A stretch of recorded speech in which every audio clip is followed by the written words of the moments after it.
मैं तो हाथ से काम करने वाला आदमी हूं, इसलिए प्रज्ञावान भाषण मैं नहीं दे सकता, पर मैं इतना जरूर कह सकता हूं कि जो लोग अपना पेट भरने के साथ साथ अपने पड़ोसी का पेट भी भर जाए, पड़ोसी को पानी भी मिल जाए और रोटी भी मिल जाए, और ये जो प्राणवायु है जिसमें वो जीता है वो भी स्वस्थ मिल जाए, और उसके सेहत में स्वावलंबन हो, और उसके जीवन में गौरव और स्वाभिमान हो, वैसा जो भी काम होता है उसको तरुण भारत संघ उसमें शामिल होकर करता है। आजकल हम गंगा और यमुना की लड़ाई में हैं, अभी हम कुंभ में जाके बस ये कहने वाले हैं कि कुंभ जो है वो जहर और अमृत को अलग करने वाला मंथन होता है। जी ठीक है ना, वो जहर को अलग कर देता है और अमृत को अलग करता है, इसके लिए कुंभ होता था।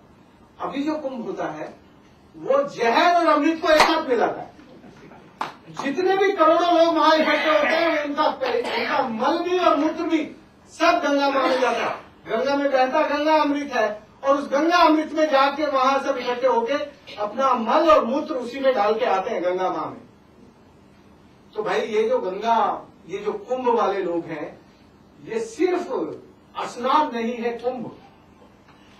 कुंभ जो है वो पुण्य कर्म करने का एक जगह है, एक बंधन है। मैं समझता हूँ कि मधु बहन ने जो हम सब लोगों को बुलाया है वो एक अलग तरह का कुंभ कर रही है, छोटा सा कुंभ कर रही है, जिसमें वो थोड़ा मैले को और स्वच्छता को थोड़ा अलग अलग करना चाहती है।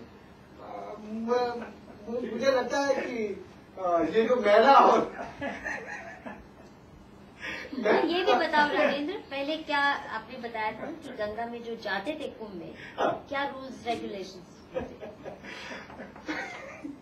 जब ये कुंभ की सब आफतें मेरे सामने आई तो मैंने कुंभ के इतिहास को थोड़ा मैं इतिहास वाला आदमी नहीं हूँ, और मुझे पढ़ने वढ़ने में बिल्कुल मजा नहीं आता है, मैं ईमानदारी से बता देता, मैं पढ़ने वाला आदमी नहीं हूँ। तो क्या हुआ कि मैंने कुछ लोगों से कहा कि भाई ये कुंभ का जरा इतिहास बताओ क्या है, तो मुझे किसी ने बताया नहीं, फिर मैंने ढूंढना शुरू किया। जो पहला कुंभ हुआ, कुंभ कैसे शुरू हुआ, कुंभ के बारे में बहुत अलग अलग धारणाएं हैं।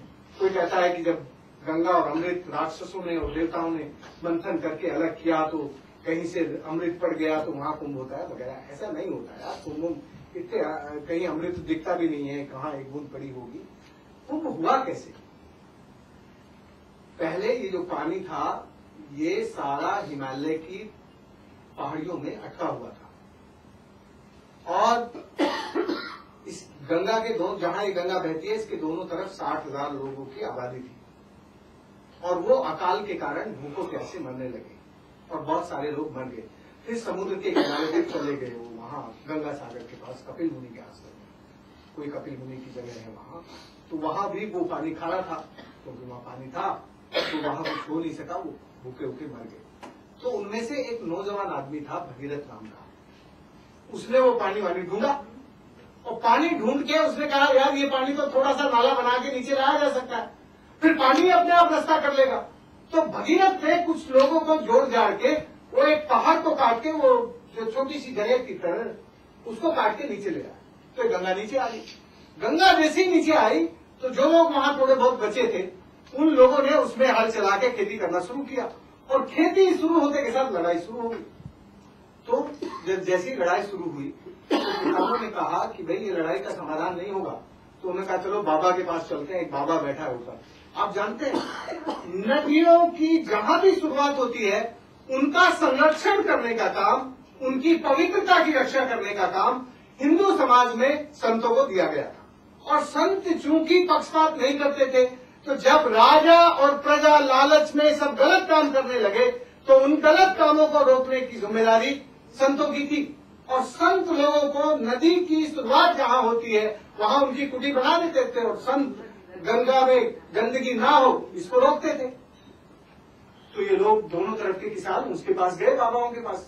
तो बाबा ने कहा देखो भाई ये फैसला मैं नहीं कर सकता, तुम दोनों की लड़ाई होती तो मैं कोई फैसला कर देता, ये फैसला तो इसके 3 जिम्मेदार हैं। एक तो राजा जो राज करता है, तब तक राज शुरू हो गया था, तब तक वेद बन गए थे और राज शुरू हो गया था। ये अभी की बात है, ज्यादा पुरानी नहीं। तो एक तो राजा इसका जिम्मेदार है, और दूसरा प्रजा, और तीसरा सृष्टि, नेचर। तो तीनों के प्रतिनिधि होंगे तो इस गंगा के लिए कोई नीति बनेगी, और उस नीति के आधार पर नियम बनेगा, और उससे मैं तुम्हारा फैसला कर सकता हूं। तो उसने कहा ये तो बड़ा काम आपने बता दिया। तो उसने कहा हाँ, राजा को बुलाओ, प्रजा को बुलाओ और संतों को बुलाओ। तो इन तीनों को बुलाया गया, और ये तीनों साथ बैठे, और इन्होंने चिंतन मनन करके उस जमाने में क्या फैसला किया। गंगा में स्नान करने का हक केवल उस इंसान को है जो अपने शरीर का मैला अब गंगा में स्नान करते वक्त गंगा में नहीं जाने देगा। 12 वर्ष की उम्र से कम उम्र के बच्चों को गंगा स्नान से पहले बाहर गंगा जल लेके उसका सिर पे ठंडा पानी डाल के